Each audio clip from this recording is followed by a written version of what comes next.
மூவர்ணம் channel நேயர்களுக்கு வணக்கம். இன்றைக்கி நம்ம முக்கியமான விஷயம் எல்லாருக்கும் தெரியும். சுனிதா வில்லியம்ஸ் அவர்கள் வந்து ஐஎஸ்எஸ்ல மாட்டிட்டு இருக்காங்கன்னு சொல்லிட்டு இது விஷயமா வந்து வெவ்வேறு ஊடகங்களும் சரி தொலைக்காட்சிகளும் சரி வெவ்வேறு கருத்துக்கள் சொல்லிட்டு இருக்காங்க. ஸோ இதோட உண்மைத்தன்மை என்னன்ற ஆராய்ச்சி பார்த்து அந்த பற்றின விஷயங்கள் வந்து மக்களுக்கு சொல்வதற்காக தான் இந்த ஒரு பர்டிகுலர் ப்ரோக்ராம். ஏன்னா நம்ம ஷோவில் எல்லாமே ப்ரிசைஸாக குவாலிட்டியான இன்ஃபர்மேஷன் மட்டும் தான் நம்ம சேனலில் நம்ம ஷோவில் கொடுத்துட்ருக்கோம். இதில் வந்து ஐஎஸ்எஸ் உங்களுக்கு தெரியும், ஐஎஸ்எஸ்னால் ஒருத்தர் ஒரு ஆங்கிளில் திங்க் பண்ணியிருப்பீங்க. ஐஎஸ்எஸ்னால் ஒன்றும் இல்லை, international space station. So international space station அதை பற்றின முதல்ல ஒரு அவேர்னஸ் இருந்தால் மட்டுமே தான் அடுத்த கட்டத்துக்கு நம்மளால் போக முடியும். ஸோ இந்த இன்டர்நேஷ்னல் ஸ்பேஸ் ஸ்டேஷன் அப்படின்றது பார்க்கும்போது பூமியிலிருந்து சுமார் 400 கிலோமீட்டர் தூரத்தில் இருக்கக்கூடிய ஒரு இடம். இது அப்ராக்சிமேட்டாக பார்த்தா ஒரு ஃபுட்பால் கிரவுண்ட் எவ்வளோ பெரிய சைஸ் இருக்குமோ அந்த சைஸ்க்கு இருக்கக்கூடிய இதுதான் அந்த இன்டர்நேஷ்னல் ஸ்பேஸ் ஸ்டேஷன். இந்த இன்டர்நேஷ்னல் ஸ்பேஸ் ஸ்டேஷனில் என்னென்ன நடக்கும் அப்படின்னு பார்த்தீங்கன்னா எல்லா வகையான ஆராய்ச்சிகளும் அங்கே தான் நடக்கும். இந்த இன்டர்நேஷ்னல் ஸ்பேஸ் ஸ்டேஷனுக்கும் சுனிதா வில்லியம்ஸ்க்கும் தொடர்பு இருக்கா? Yes, of course. இவங்க நம்ம எல்லாருக்கும் தெரியும், she is a leading astronauts, அதாவது விண்வெளி வீரர். கிட்டத்தட்ட 10க்கும் மேற்பட்ட தடவை வந்து இந்த அம்மா ட்ராவல் பண்ணியிருக்காங்க. அது மட்டும் இல்லாமல் ஐஎஸ்எஸ்லேயே வந்து கிட்டத்தட்ட 400 நாட்கள் மேலாக தங்கின ஒரே ஒரு பெண்மணி என்றால் இவர்கள் மட்டும்தான். இதில் நோட் பண்ண வேண்டிய விஷயம், சரிங்களா? இதில் அடுத்த கட்டமாக நம்ம பார்க்க போகிறது என்னென்னா, இந்த அம்மா எப்படி போய் அங்கே மாட்டிகிட்டு இருக்காங்க, ஏன் மாட்டிகிட்டு இருக்காங்க அப்படின்ற விஷயத்தை நம்ம வரப்போகிறோம். 2024 ஜூன் மாதம் 5ஆம் தேதி வந்து நம்ம அமெரிக்காவில் இருக்க ஃப்ளோரிடான்ற மாகாணத்துலேருந்து கிளம்பிட்டு ஜூன் மாதம் 6ஆம் தேதி ஸ்பேஸ் ஸ்டேஷனை ரீச் ஆகிடுறாங்க. நான் ஸ்பேஸ் ஸ்டேஷன்லாம் உங்களுக்கு சொல்லியிருக்கேன். அந்த கரெக்டாக 400 கிலோமீட்டர் தூரத்தில் இருக்குது பூமியிலேருந்து. அது சுமார் ஒரு நாளைக்கு வந்து 16 தடவை வந்து பூமியை சுற்றிட்டு வருது. ஸோ அதோட ஸ்பீடு பாருங்கள் எவ்வளோ ஸ்பீடில் சுற்றிட்டு இருக்குன்னு சொல்லிட்டு. ஸோ அதை வந்து கால்குலேட் பண்ணி இந்த டைமில் இந்த டியூரேஷனில் போயிட்டு இந்த ஸ்பேஸ் கிராஃப்ட் மூலிமா அந்த சுனிதா வில்லியம்ஸும் அவங்க கூட வந்து பார்த்திங்கன்னா இவர் பூச் வில்மர்ன்ற ஒருத்தர், இவங்க 2 பேர் மட்டும் தான் அந்த ஸ்பேஸ் கிராஃப்டை ட்ராவல் பண்ணி ஜூன் 6 போய் ரீச் ஆகிறாங்க. இவங்களோட பிரயாணம் பார்த்திங்கன்னா கரெக்டாக 8 நாளுக்கான பிளான் தான் போட்டிருக்காங்க. ஆனால் அந்த திட்டமிடுதல் சரியாக தான் இருந்தது. 8 நாளில் போய் அங்கே போய் இருந்து எல்லா விஷயங்களும் பண்ணிட்டு வரணும் தான் எங்களோட பிளான். இதுக்கு அஜெண்டான்னு ஒன்று இருக்கு இல்லைங்களா, எதுக்காக போனாங்க அப்படின்ற விஷயத்தில் வரும்போது இந்த ஆர்பிட்டல் ஃப்ளைட் டெஸ்ட்ன்ற விஷயத்துக்காக தான் சுனிதா வில்லியம்ஸும் பூச் வில்மரும் போயிருக்காங்க. ஆர்பிட்டல் ஃப்ளைட் டெஸ்ட் அப்படின்ற விஷயம் எதுக்காகன்னு சொல்லி பார்த்தீங்கன்னா, இங்கே வந்து ஸ்பேஸ் கிராஃப்ட்டு புதுசாக தயாரிச்சிருக்காங்க. அந்த ஸ்பேஸ் கிராஃப்ட்டு அந்த ஐஎஸ்எஸோட கரெக்டாக வந்து ஜாயின் ஆகி இவங்க ஃபர்தராக வந்து எல்லா விண்வெளி ஆராய்ச்சியாளர்கள் போகிறதுக்கும் economically and the same time கமர்ஷியலாக வந்து பூமியில் இருக்கவங்க எல்லாரும் வந்து விண்வெளிக்கு போயிட்டு சுற்றுப்பயணம் மாதிரி, இப்போ எப்படி நம்ம வீக்கெண்ட்ஸ்லாம் இந்த மாதிரி அவுட்டிங் போகிறோம் இல்லைங்களா, ரிசார்ட்ஸ் அந்த மாதிரி வந்து நாசாவோட பிளான் வந்து விண்வெளிக்கு வந்து பொதுமக்களை கொண்டு போகணும் அப்படின்ற ஐடியாவில் இது ஒரு பேசிக்கான டெஸ்டிங் தான் இந்த ஆர்பிட்டல் ஃப்ளைட் டெஸ்ட். இந்த ஆர்பிட்டல் ஃப்ளைட் டெஸ்ட்டை பொறுத்த வரைக்கும் 2 முறை ஃபெயில் ஆனாலும் 3வது முறை சக்ஸஸ்ஃபுல்லாக வந்து சுனிதா வில்லியம்ஸும் மூலமாகவும் பூச் வில்மர் மூலமாகவும் சக்ஸஸ் ஆகி கரெக்டாக ஜூன் 6 அங்கே லேண்ட் ஆகிறாங்க. கரெக்டாக அந்த டெக்கிங்கிறது உங்களுக்கு சொல்லி ஆகணும். டெக்கிங் இஸ் நத்திங் பட் அந்த ஐஎஸ்எஸ்ல இருக்கக்கூடிய அந்த ஸ்பேஸ் ஸ்டேஷனில் இவங்களோட ஸ்பேஸ் கிராஃப்ட் போய் கரெக்டாக லாக் ஆகணும். இந்த லாக் ஆகிற மெக்கானிசம்ன்றது ரொம்ப ரொம்ப கிரிட்டிக்கலான ஒரு விஷயம். உங்கள் எல்லாருக்கும் தெரியும், நார்மலாக வந்து ஸ்பேஸுக்கு போகிறதுன்றதே ரொம்ப ஒரு ரிஸ்க்கான விஷயம். அப்படி இருக்கும் தருவாயில் அதில் ஸ்பேஸ் கிராஃப்டில் போகிறதுன்றது இன்னும் பெரிய ஒரு ரிஸ்க்கான விஷயம். அவ்வளோ பெரிய ரிஸ்க்கை வந்து சுனிதா வில்லியம்ஸும் இந்த பூச் வில்மரும் எடுத்திருக்காங்க. இதில் பார்க்க வேண்டிய விஷயம்னு பார்த்தீங்கன்னா, அங்கே போயிட்டு கரெக்டாக ஜூன் 6 அன்றைக்கி லேண்ட் ஆகும்போது கரெக்டாக லாக் ஆகிட்டு அவங்க வந்து ஸ்பேஸ் ஸ்டேஷனில் போயிட்டு எல்லா ஃப்ரெண்ட்ஸை மீட் பண்ணுவோம். அந்த வீடியோவில் நீங்கள் பார்த்துருப்பீங்க, ரொம்ப ஹாப்பியாக ஃபீல் பண்ணாங்க. ஏன்னா ஹோம் டவுன் ரீச் ஆனால் எப்படி ஒரு குழந்தை வந்து பள்ளியிலேருந்து வீட்டுக்கு வந்து எவ்வளோ சந்தோஷம் அப்பா அம்மா பார்த்தா இருக்குமோ அந்த மாதிரி ஒரு சந்தோஷத்தில் இவங்க ஸ்பேஸ் ஸ்டேஷன் போன உடனே அந்த மாதிரி ஒரு சந்தோஷத்தில் அனுபவிச்சாங்க. ஆனால் அது போனதுக்கு அப்புறம் தான் அவங்களுக்கு சில விஷயங்கள் வந்து கண்டுபிடிக்கும். நெக்ஸ்ட் டே தான் அவங்களுக்கு தெரிய வருது.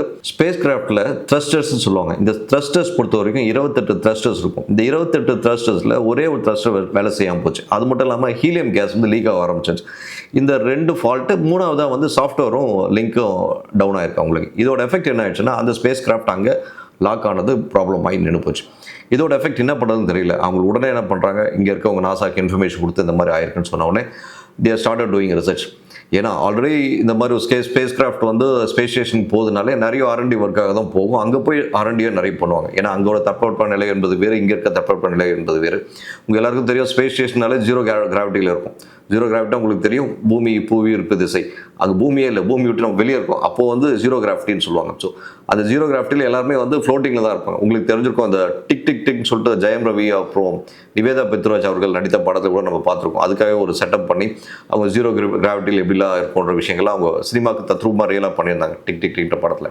அந்த மாதிரி நம்ம படம் மூலமாக போகிறத விட எக்ஸாக்ட் சயின்ஸ் அப்படின்னு வரும்போது இவங்க ரியல் டைமில் சுனிதா வில்லியம்ஸ் அவர்கள் அங்கே போயிட்டு இந்த விஷயங்களை வந்து அனுபவிச்சிருக்காங்க. அனுபவம் மட்டும் இல்லாமல் அந்த ஃபால்ட்டை கண்டுபிடிச்சு பூச் வில்மர் அவர்களும் சுனிதா வில்லியம்ஸ் அவர்களும் அங்கே வந்து ஸ்பேஸ் கிராஃப்ட் ப்ராப்ளம் இருக்கிற தகவல் இங்கே சொன்னாங்க. சொன்னதுக்கப்புறம் இங்கே இருக்க நாசா விஞ்ஞானிகள் அது எப்படி ட்ரபிள் ஷூட் பண்ணுறதுன்ற விஷயங்கள் பார்த்துட்டு இருக்காங்க. ஒரு 8 நாளுக்காக போடப்பட்ட இந்த பிளானானது கிட்டத்தட்ட 80 நாட்கள் ஆச்சு. 80 நாட்கள் ஆகியும் வந்து இன்னமும் வந்து சரியாகாமல் இருக்குது. ஏன் சரியாகாமல் இருக்குன்னு சொல்லி பார்த்தீங்கன்னா அந்த technical fault helium gas leak அப்படின்றது மிகப்பெரிய விஷயம். ஏன்னா நார்மலாக கேஸ் லீக்குனாலே நம்ம வீட்டுக்கிட்ட என்னென்ன ப்ராப்ளம் ஃபேஸ் பண்ண நமக்கு தெரியும். அப்படி அந்த மாதிரி சூழ்நிலையில் ஹீலியம் கேஸ் லீக்கேஜ், அதுவும் ஸ்பேஸ் கிராஃப்டில் ஸ்பேஸ் ஸ்டேஷன் கிட்ட போய் இவ்வளோ பெரிய கேஸ் லீக்கேஜ் வரதுனால அவங்களுக்கு எல்லாருக்கும் ஒரு பதட்டம் ஏற்பட்டது. ஆனாலும் அதை கொஞ்சம் டிஸ்கனெக்ட் பண்ணிட்டு வச்சு ஸ்பேஸ் ஸ்டேஷன்லேருந்து கொஞ்சம் டிஸ்கனெக்ட் பண்ணி வச்சு எப்படி ஹேண்டில் பண்ணுறதை ஹேண்டில் பண்ணிட்டு இருக்காங்க with the help of NASA டெக்னீஷியன்ஸோட, எஸ்பெஷலி ஆஸ்ட்ரோனட்ஸோட. ஸோ இதில் இன்னொரு பார்க்க வேண்டிய விஷயம், நான் அந்த டெக்கிங்கிற விஷயம் சொன்னேன் இல்லைங்களா. ஸோ ஒரு நம்ம ISS இன்டர்நேஷனல் ஸ்பேஸ் ஸ்டேஷன் பொறுத்த வரைக்கும் பார்த்தீங்கன்னா 6 வகையான கான்டாக்ட்ஸ் இருக்குது, டெக்கிங் இருக்குது. அந்த 6 டெக்கிங்கில் பொறுத்த வரைக்கும் 4 டெக்கிங் வந்து ரஷ்யா கண்ட்ரோல்லையும் 2 டெக்கிங் வந்து US கண்ட்ரோல்லையும் இருக்குது. ஏன் US ரஷ்யா மட்டும் அப்படின்னு பார்த்தீங்கன்னா இந்த ISS-ஐ மெயின்டைன் பண்ணுறதே இந்த 2 கண்ட்ரி தான், வேறு எந்த கண்ட்ரியும் மெயின்டைன் பண்ணல. ஏன்னா அவங்க தான் சோல் ரெஸ்பான்சிபிலிட்டி எடுத்து ஸ்பேஸ் ஸ்டேஷனை மெயின்டைன் பண்ணிட்டு வராங்க.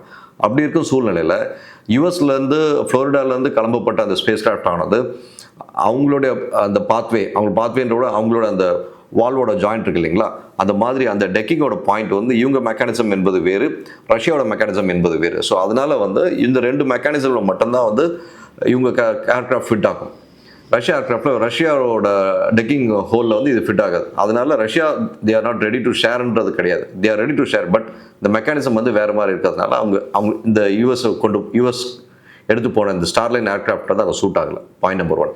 பாயிண்ட் நம்பர் 2, இது விஷயமா வந்து அங்கேருந்து இங்கே கொண்டு வந்து செக் பண்ணிக்கலாம்ல, ஏன் வேறு ஃப்ளைட்டில் கொண்டு வர, வேறு ஏர்க்ராஃப்டில் கொண்டு வர முடியாதா, இல்லை வேறு ஸ்பேஸ் கிராஃப்டில் கொண்டு வந்து சுனிதா வில்லியம்ஸும் அந்த பூச் வில்மரை கூட்டு வர முடியாது அப்படின்னு கேட்டால் ஆப்வியஸாக முடியும். பட் தீஸ் 2 ஆஸ்ட்ரோனட்ஸ் ஆல்ரெடி ரொம்ப ஸ்கில்டுன்றதுனால அங்கே உட்காந்து அங்கே இருக்க தட்பவெப்ப நிலைக்கு ஏற்ற மாதிரி இவங்க போன ஸ்பேஸ் கிராஃப்டை என்னென்ன கரெக்ஷன்ஸ் பண்ண முடியும். ஏன்னா இவங்க தான் ஃபால்ட் ஐடென்டிஃபை பண்ணியிருக்காங்க.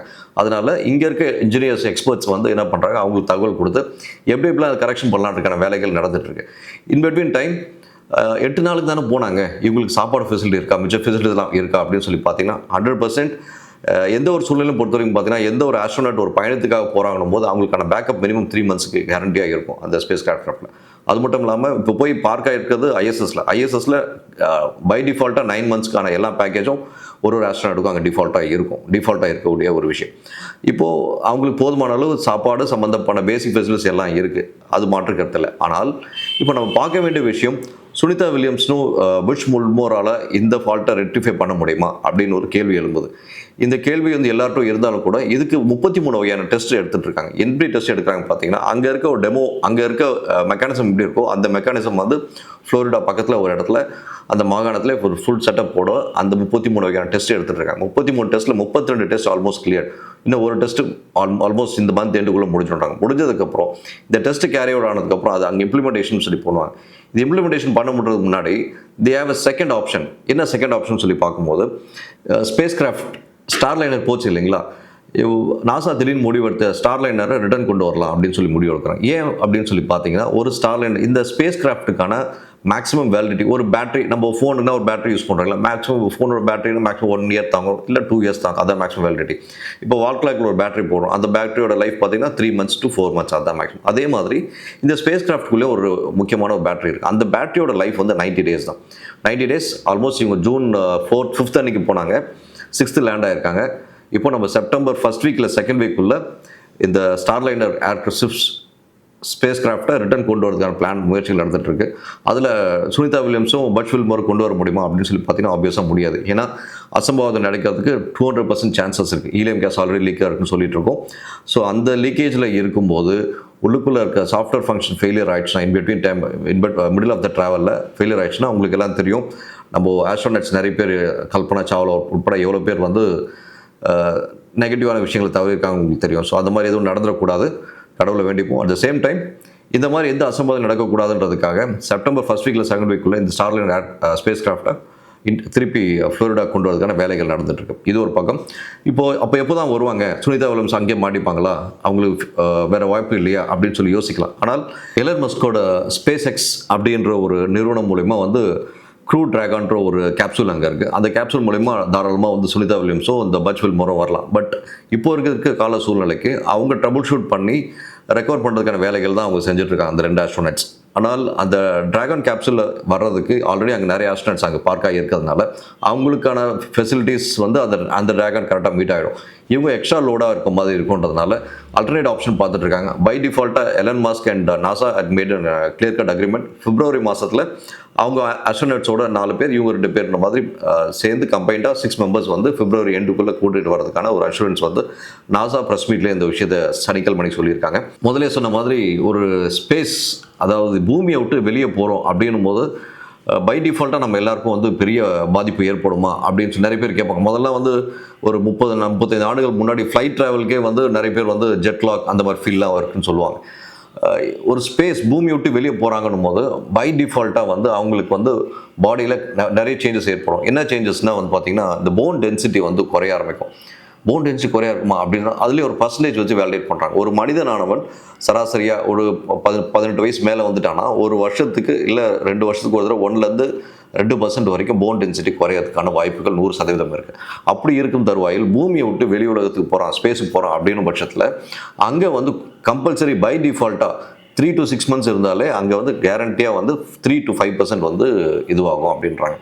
ஸோ இதுலேருந்து நம்ம ஒரு விஷயம் தெளிவாக புரியுது. ஸோ ஸ்கின்னுக்கு உள்ளே இருக்க போனுக்கே அந்த மாதிரி ஒரு எஃபெக்ட் வரும்போது ஸ்கின் எஃபெக்ட் ஆகாதா அப்படின்னு நம்ம கேள்வி கேட்கலாம். கண்டிப்பாக ஸ்கின் மட்டும் இல்லாமல் தோல் சம்மந்தப்பட்ட விஷயங்களும் சரி, போன் சம்மந்தப்பட்ட விஷயங்களும் சரி, இந்த மாதிரியான உடல் ரீதியான பிரச்சனைகள் கண்டிப்பாக வந்து ஸ்பேஸ் ட்ராவல் பண்ணிட்டு வரவங்களுக்கு 100% வரும். ஆனால் சில விஷயங்கள் வந்து போயிட்டு வந்து ஒரு 3 நாள் ஜெட்லாக் சொல்லுவோம். ஜெட்லாக்னா மேக்ஸிமம் 1 or 2 days தூங்கில் தான் சரியாயிடும். அதே மாதிரி ஸ்பேஸ் போயிட்டு வந்து சிலருக்கு வந்து 3 days 5 days சரியாக ஒரு ஆப்ஷன் இருக்குது. ஆனால் இந்த போன் டென்சிட்டி பொறுத்த வரைக்கும் சரி, மிச்சப்படி ஸ்கின் சம்மந்தப்பட்ட விஷயங்கள் ஒரு 2 வருஷம் ஆகலாம், 3 வருஷம் கூட ஆகலாம் சில நேரங்கள். ஆனால் சுனிதா வில்லியம்ஸ் இது கடைசி ட்ராவல் என்பதனால் அவங்க வந்து ரொம்ப ரிஸ்க் எடுத்து 8 நாள் சொல்லிட்டு கிட்டத்தட்ட 80 நாள் மேலே 90 நாள் மேலே அங்கே உட்காந்துட்டு இருக்காங்க.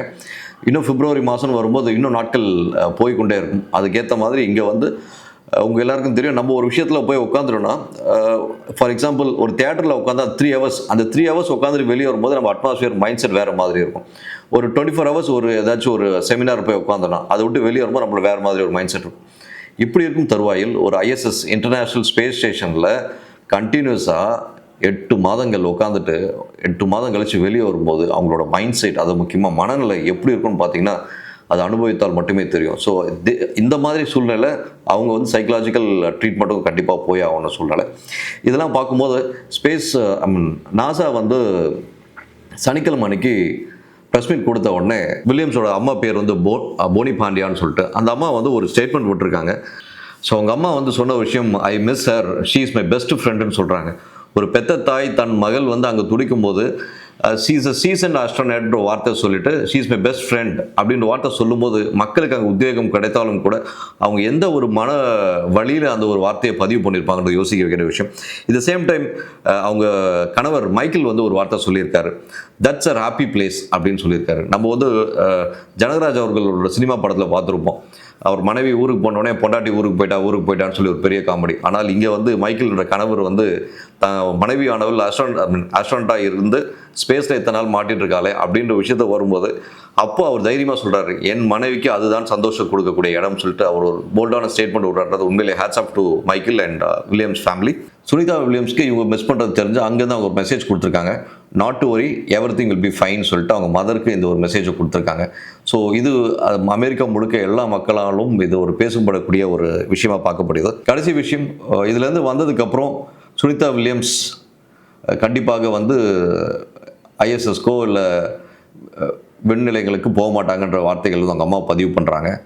ஆஸ்ட்ரோனட்ஸ் அண்ட் அந்த நாசா டீமில் கொஞ்சம் வருத்தப்பட்டாலும் கூட அவங்களோட பர்சனல் லைஃப்பை கருத்தில் கொண்டு சுனிதா வில்லியம்ஸ் எடுக்க முடிவுக்கு நாசா கட்டுப்படுன்ற வார்த்தையும் பதிவு பண்ணியிருக்காங்க. ஸோ இதெல்லாம் வச்சு பார்க்கும்போது சுனிதா வில்லியம்ஸ் ஒரு இந்த வயசு கிட்டத்தட்ட ஒரு 56-58 வயசில் இவ்வளோ பெரிய ரிஸ்க் எடுத்து தான் லைஃப்பை சாக்ரிஃபைஸ் பண்ணி ஒரு நாட்டோட வளர்ச்சிக்காகவும் ஒரு பூமியின் வளர்ச்சிக்காகவும் மக்களின் வளர்ச்சிக்காகவும் வந்து மிகப்பெரிய விஷயத்தை கையாண்டிருக்காங்க. ஒரு முக்கியமான விஷயமா நமக்கு பார்க்க வேண்டியது இருக்குது. ஒரு பெண்மணியாக உலகத்தில் இருக்க ஒவ்வொரு பெண்மணி நோட் பண்ண வேண்டிய விஷயம்.